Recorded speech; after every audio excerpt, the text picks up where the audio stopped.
Hello, everyone, and welcome back to another episode of Hudson's Highlights. What we do here on my channel is we discuss movies and TV shows and things within that space.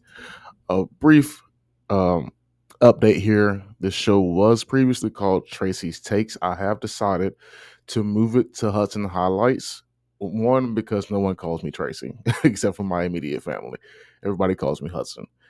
Two, and probably the most important reason, is because there were a few channels when I dug into YouTube, very, very, very, very small, but there were a few channels that had some variation of Tracy's Take, Tracy's Takes, so forth and so on. So I decided to go with something that if you were to search in YouTube and you typed in Hudson's Highlights, I'm the only option for you. And that's just to make it a little more streamlined for you guys if you wanted to pass around the channel name or you wanted to do a search yourself somewhere where you weren't currently logged in. Hudson Highlights is the more streamlined way to get a hold of my content. But if you haven't already, please like and subscribe to the channel. Today's episode, we're going to be talking about a little bit of movie and TV news, mostly TV news. There isn't much in the way of movies, but we will talk about both nonetheless. As I mentioned before, once every 7 days or so, maybe more, if there have been enough news dropped about movies or TV shows, then I will do these segments periodically. I will try to do them once a week if there's enough information for you guys.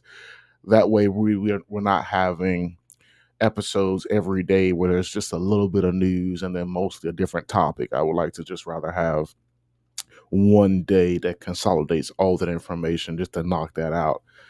So, starting out here, the Oscars were obviously last night. Pretty good show. I didn't watch the full thing. I tend to just catch the recap of the Oscars and most big name award ceremony shows because honestly, it kind of starts late for me. I'm an older guy and I like to get into bed pretty at a reasonable time. Not trying to hang out and watch the whole thing, but I do catch the highlights. Looks like everybody who all the strong front runners, no big surprises, no big snubs. The only one I could say probably was a snub from me probably would have been Dune 2. It was one of the better movies, but of course, with recency bias, Dune kind of missed the window because of the strikes and it got pushed out to a later window. And of course, because it was an earlier in the year movie, it just didn't get the momentum that it needed to get the awards that it probably deserved. But with that down, a little bit of movie news. Shrek dropped a new teaser. Shrek 5 is in production. They dropped a new teaser with Shrek, Fiona, um, and they also have one of the children. I'm assuming they're gonna not. I don't think they're gonna retcon this. I think at one point in one of their previous Shrek movies, there was like 3 to 5 kids at some point, little babies.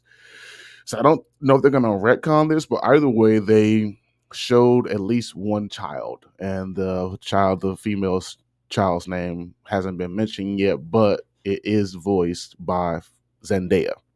So that's a little bit of exciting news. The original cast is back: Cameron Diaz, Eddie Murphy, so Michael Myers. So there is excitement, there is buzz around it. There's a uh, few people online a little bit turned off by this direction they went with the new animation of his face. I didn't mind that; it looks more realistic, so it didn't bother me. But just something to note, maybe that did bother you, and if it did, and you disagree with me, of course you can leave your comments down below in the comment section about that particular topic. Also, in bigger news, and James Gunn has been on fire recently. Almost immediately after I did my last movie news and TV show news segment, a bunch of information dropped, but it just wasn't quite enough for me to do a back-to-back news segment. So I decided just to carry it all over until this Monday. But after that, shortly after I did my last news segment, there has been updates on a few TV shows. Paradise Lost, which I'm going to read this here for you guys. This is a quote from comicbook.com when they had an interview posted on their website. The creative team says that Paradise Lost is still important to the DCU moving forward. They are still writing the pilot episode right now, but the plot details so far is that this show will take place in the direction of a prequel and will follow the events of the formation of Themyscira and the magical barrier that protects them before the birth of Princess Diana, aka Wonder Woman. That's interesting. It's interesting for for James Gunn and the creative team to decide to go pre Wonder Woman and go back to the foundation blocks of Paradise Lost. My only question about that is, and I'm not saying this is a bad idea. It really does. It gives us opportunities to dive deeper into that mythology. I just wonder how that's going to play moving forward when you're launching your universe with a Superman movie, and that he didn't say that he was going to do a Justice League movie anytime soon, so he doesn't have to throw in Wonder Woman anytime soon. But typically, when you have a Superman movie that has already filled with superheroes, Wonder Woman is not far behind. So I wonder if they're going to rush through this, give us a season one of just Themyscira being built, and then kind of leave us at the end with Wonder Woman kind of coming into her own, or are we going to get multiple seasons that give you a full backstory, not just of Themyscira, but also of Wonder Woman herself? Interesting choice there. I'm curious to see what they decide to do with that. They're also going to be doing a Booster Gold TV show. This was interesting. Not many people, besides your big comic book fans and maybe your video game fans, even know who Booster Gold is. So it's an interesting decision to go with a Booster Gold TV show. But as far as I can tell, the TV show is still going strong. A little bit of the backstory, what they decided to go with for the narrative story is they're going to have a basically, it's going to be a superhero comedy following a disgraced football star from the 25th century that steals some future tech to come back into our timeline and be a hero. That's kind of going along the mantra of the comic books, but just interesting they decided to go with a TV show, Booster Gold, and not just kind of shoehorn him in another movie because he doesn't really have a lot of precedence being a standalone character in many cases. But hey, I trust in James Gunn vision. If he thinks he has a good story for Booster Gold, I'm all here for it. Excuse me. So there's also going to be a Waller TV show. Many of us know about this already. It's going to have basically picking up with where we left off with Waller and her dealings with the metahumans of the world and what she decides based on teams and events and threats that the world is facing.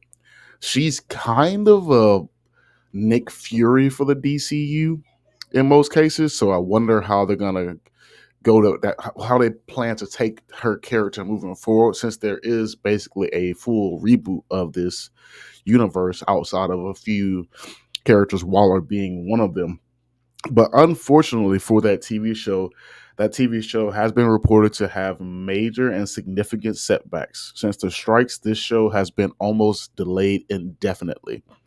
There have been a few things moving left and right in the show, but no full momentum as far as the show getting full production started. And like I said, they have essentially said this show has been delayed indefinitely. Sticking with DC, this is going to be more of an Elseworld story. Batman 2, of course, will be a sequel of the Batman Matt Reeves Batman verse. So the script's still not complete. Movie came out in 2022, and Matt Reeves is still at the helm of the movie, but I wouldn't hold your breath on this movie coming out anytime soon. As it stands right now, the movie is scheduled for a 2027 release date, which will put that about 5 years past the original, the Batman Matt Reeves versus Batman that dropped. Um, Not really understanding. I can understand the movie taking, if you're putting pen to paper, you're a creative person. I'm not going to tell you how fast or how slow you should do your job. But it is weird to not even have a script, 3 years later. I understand the strikes may have postponed you a little bit, but there's been movies and TV shows that have come out since then that started or should have started around the time that Matt Reeves was starting this Batman 2 movie. So the fact that he doesn't have a full script for the movie is baffling to me. And I honestly don't know if that 2027 release date is going to stick. I have a strong feeling that's probably going to get pushed out to a 2028 release date because you don't even have a script for the movie. Not to mention, you have to keep in mind that you have characters in this movie that are played by actors. Actors have jobs outside of this one movie. So every time that you delay, you may be bumping into a conflict of schedule. You know, you Robert Pattinson is now picking up his career, and he's been in some pretty big things. I'm not saying he wouldn't take a step back to shoot this movie, but the more you delay it and the more you delay it, the more you're running into the issue of, well, now that I'm finished putting pen to paper, I need to come up with the date I can get all of these people back in front of the screen and get cameras rolling. So don't understand this. Matt Reeves has been rumored to be a pretty slow creative person. Um, really, really just don't understand why we need to take five. I mean, three at this point. It'll be probably 4 years before we get a full script if he completes the script this year. So shocking that he is taking this long for this movie, especially when the movie was so well received. You think that the studio would be pressing him to get this done if no one else was doing so.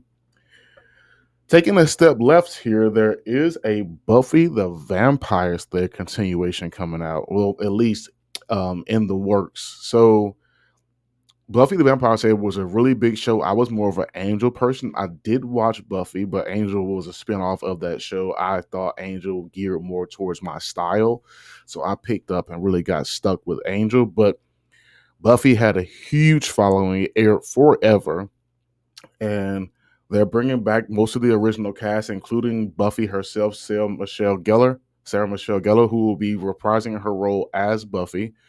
She, at this point, the plot or the narrative story seems to be they're going to be taking Buffy and basically having her train a new Slayer, not really taking her place, but kind of um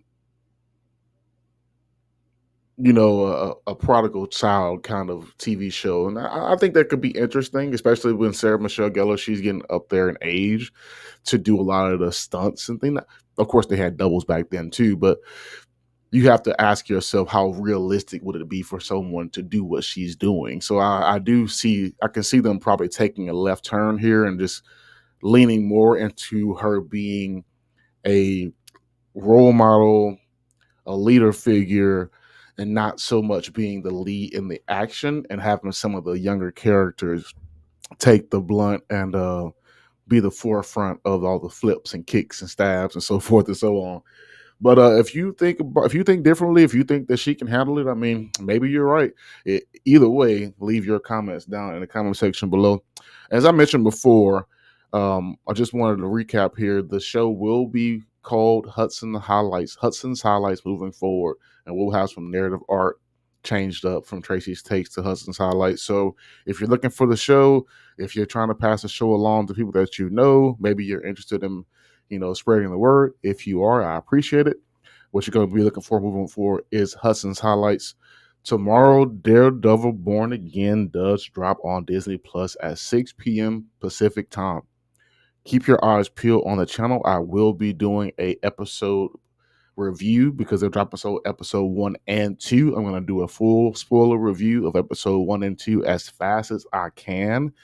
I'm going to try to get it out tomorrow night, but as I mentioned, I'm old. So I may not get it out at 11 because if it's an hour episode apiece, and it's not going to air till like 9, then we're talking stand up to 11, and then I have to shoot. So if I can't get it out first thing tomorrow night, I will have that out for you on Wednesday. But keep your eyes peeled on the channel. Thank you so much for dropping by and listening to another episode of Hudson's Highlights. I will see you guys on the next episode. Thank you so much for being here, and take care.